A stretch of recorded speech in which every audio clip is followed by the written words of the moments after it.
یا ایها الذین آمنوا لا تخونوا الله، تاسې خیانت مه کوئ د الله او د رسول سره، وتخونوا اماناتکم، او خیانت مه کوئ په خپلو امانتونو کې او تاسې پوهیږئ.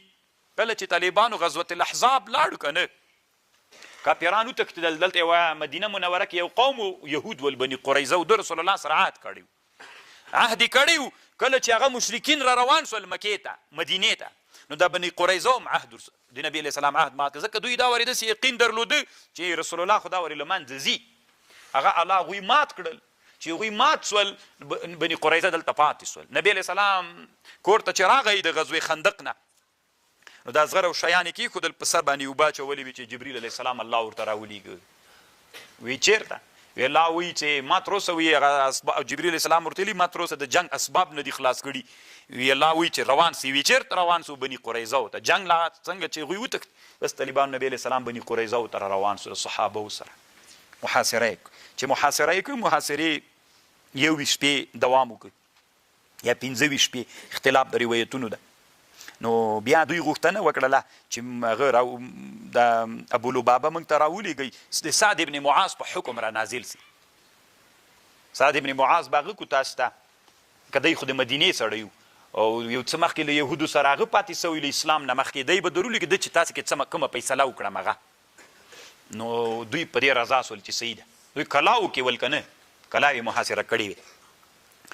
دوی ورته ویلې چې موږ ته ابولبابه راولېږه. ابولبابه ابن عبدالمنذر هغه چې ور ولېږه، نو دی ورغی. نو چې ورغی هغوی ورته ویلې د یهودانو بني قریظه وایي موږ که د سعد ابن معاذ په حکم ورسره ومنو، لا یې منلی نه و، که ورسره ومنو نو موږ سره به څه کېږي. هغه داسې ورته وکړل، یعنې اللهیم څنګه چې داسې وکړل طالبانو، دستي دی پوه سو چې ما الله سره خیانت وکړ.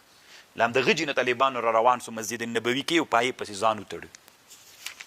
زړل یې طالبانو هېڅ خوراک یې نه کو. نو تقریبا 2 ورځې ووتلې، 2 ورځې بعد را وغورځېده، بېهوشه سو، خوراک چی نه وکړه. ستې ویلې ما به نه خلاصوي تر څو چې رسول الله را نسي، ما خپله خلاص نه کي. چا ورته ویلې توبه دې نازله سوي، خپله به بیا رسول الله راغی او ابولبابه رضی الله عنه یې را خلاص کړ. اوس هم طالبانو په مسجد النبوي کې یوه ستنه ده د ابولبابه ابن عبدالمنذر په نوم. الله طالبانو صحابو ته دومره تقوا نصیب کړې وه چې یوه هغه کار به ترې نه وسو. بیا یې دستي وي څنګه چې میدان د اشاره مې ورته وکړه، لا مې له غجې نه پښې نه وي ایسته کړې، زه پوه سوم چې ما خیانت وکړ. یا ایها الذین آمنوا لا تخونوا الله والرسول وتخونوا اماناتکم وانتم تعلمون. طالبانو ورونو یهود وپېژنئ. و یو یهودی مدینې منورې ته راغلی و تېر کالو لکسې، د مدینه منوره کې یوه ونه کېښودلې وي، دا ونه به میوې ته چې رسیږي مدینه به دې مونږي. ټوکه یې مه بلئ طالبان. همدغه بني قریظه مدینه کې اوسېدل، همدا چې دوی اوسېدل. بیا سعد ابن معاذ ټول ووژل طالبانو، هلته په سوونو ټولې کندو ته اچولي وژلي دي. نو دا تاریخ دوی ته یاد ده او دوی بیرته د دې اراده لري طالبانو. نور مو خوښه او که میبزي صدرا در سره دا بعیده مه بلئ که نه، میږې غوندې دې راپنډ کي چې زه بیا نسې کولی د دې وسلې په مقابل کې. او که د میبزي د صدرا برکات وي، بیت المقدس باندې اسلامي امت څه توره وکړه چې بیا به په مدینه منوره وکړي.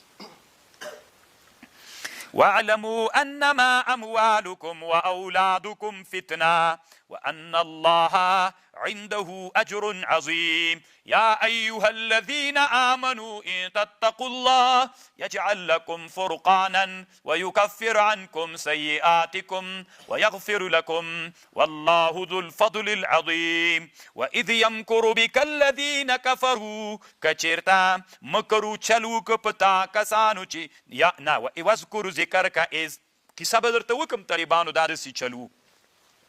نبی علیہ السلام چې د ملګري په ډېرېدلو سول د مکې مشرکین په دارالندوه کې راجمع سول، اعلان یې وکړ چې نن د رسول الله په هغه باندې یوه قاطعه فیصله کوو. فیصله دا وشوله طالبانو ورونو چې نبي صلی الله علیه وسلم ته یې ویلې. نو دوی راغلل دارالندوې ته، چې دارالندوې ته ننوتل د دوی پارلمان د ابلیس یو ډېر ښه کتاب هغه جوړ کړی ده، دا ابوالحسن نه هغه جوړ کړی دا یو عنوان د طالبانو، یو شاعر تیر سوی دی په پاکستان کې اقبال لاهوري، یو عنوان دا پارلمانو ابلیس. دا پارلمانونه اوس نه دي طالبانو، دا د ابلیس پارلمانونه دي، شیطان مرکزونه ول. الله عز وجل دې بیا افغانانو ته نه راولي. خو طالبانو الله دې موږ دعا هلته قبلوي چې موږ هم علمي مخ ته لاړ سو. بیا یعنې په دې علم عمل وکړو. یو نجدي د نجد یو سپینګیری ځان شیطان جوړ کړي، هم دې مشورې ته راننوت، سپینګیری بوډا مجلس ته راننوت. چې راننوته مشورې شروع سولې، وایي څه کوو؟ یو مشوره دا وړاندې سوله چې رسول صلی الله علیه وسلم به بندیخانې ته نه باسو، وبه یې تړو په زنجیرو باندې، همغلته به وي لکه هغه پخواني شاعران چې وو، لکه زهیر و نابغه، دا پخواني شاعران تېر سي، همداسې معامله همالته به یې کوو تر مرګه مړ سي. دا یوه مشوره چا ورکړه. نو دا نجدي ورته ویلې، د شیطان ورته ویلې، د نجدي په شکل. ده ورته ویلې نه دا ښه رایه نه ده، دا هېڅ ګټه نه کوي، او دا تاسې چې بند کوئ وځي دا بېرته ملګري پیدا کوي. بل سړي مشوره ورکړله، وي داسې چل به وکړو، وبه یې سړو، مکې نه به یې وسړو. نو دا مشوره باندې خبرې کولې. ده ورته ویلې نه دا هم ښه مشوره نه، چې وی سړی دا خو نور هم کار درته خراب وي، هلته چې بل چېرته لاړ هلته لا ملګري ډېرېږي. نو ابو جهل ویلې زه به یو مشوره وکړم. وی کومه مشوره؟ وی داسې چل به وکړو رسول علیه السلام چې د شپې وي دی ټول به کوټې ته پې ورننوځو، او دا کوم د قریشو چې کوم قومونه دي خپل منځ کې نور قومونه، هر یو به هغه مشر به یې توره داسې پورته کړو، هر یو به یو دم داسې ووهو، هر یو دم چې هر یو ووهي تی به څنګه سي؟ مړ به سي، تی به یې وینه په ټول، تی به بني مطلب به یې له موږ نه وینه غواړي، وینه به یې په ټولو تقسیم کړو، لږ لږ شی به راورسېږي ور به یې. نجدي څه ورته ویلې؟ وی دا ډېره ښه رایه ده. په همدې فیصله وسوه چې په دې فیصله وسوه. جبریل علیه السلام نبي علیه السلام ته راغی، وی په دې فیصله دارالندوه کې وسوه، ووځه. نبي علیه السلام غاري ثور ته روان سو.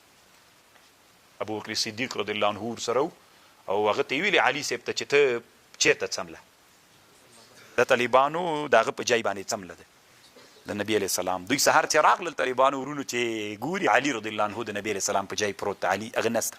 نبي علیه السلام ورته ویلي چې تا ته څه نه وایو نو څه درته ویللی سي. نبي علیه السلام نه و، علي صاحب پوښتنه یې وکړه بیا چېرته دی وینسته. ستي طالبانو پلټنې شروع کړلې. وَإِذْ يَمْكُرُ بِكَ الَّذِينَ كَفَرُوا لِيُثْبِتُوكَ، یاده که هغه وخت چې مکرونه یې جوړول په تا باندې هغه کسانو چې کفر یې کو، لیثبتوکه چې تا وتړي په پړو یا دې مړ کي، او یخرجوکه ویمکرون دوی چلونه جوړول، ویمکر الله والله خیر الماکرین، الله خیر د ماکرینو ده. دا طالبانو داسې نه ده چې د اسلام دا اول ورځ وله، دا طالبانو تکرار سوي. د موږ والد رحمه الله ویلې چې کله نوي افغانستان باندې کمونستان واکمنان سول، هغه هم وچ کافر ول طالبان، خلقیانو پر جمیان. بیا هلته ښه علما ټول شهیدانول. د موږ مشر تره چې و شیخ عبدالقدوس نور الله مرقده، نو طالبانو هغه د خپل وخت یو له لویو علماو د افغانستان نو هغه بیا مهاجر سو، نو بیا په جای باندې وایي زه څملاستلمه. نو د کاپیران به راغلل، کړکۍ نه به یې راکتل چې ته ودرېد ځای سته که نه زه به هلته ومه وایي. نو ډېر وخته پورې او د موږ نیکه طالبانو هم چې هغه هم د خپل عصر لوی عالم و، نو هغه هم چې کله کمونستان هغسې وو همداسې سلسله ورسره پېښه سوې. د موږ بله ورځ تره څه دلته راغلي وو، نو هغه چې بیا مهاجر سو زه به وایي په جای باندې بیا څملاستلمه تر ډېره وخته پورې. نو دا سنت طالبانو د اسلامي امت دپاره یو کړنلاره ده چې دا به تکراریږي، او مبارزه ده نه ستړي کېدونکي. وَإِذَا تُتْلَى عَلَيْهِمْ آیاتنا، چې کله تلاوت سو په موږ باندې آیتونه یې، قالوا قد سمعنا ولو نشاء لقلنا مثل هذا ان هذا الا اساطیر الاولین. دوی ویلي نه دي دا مګر دروغ دي پخواني.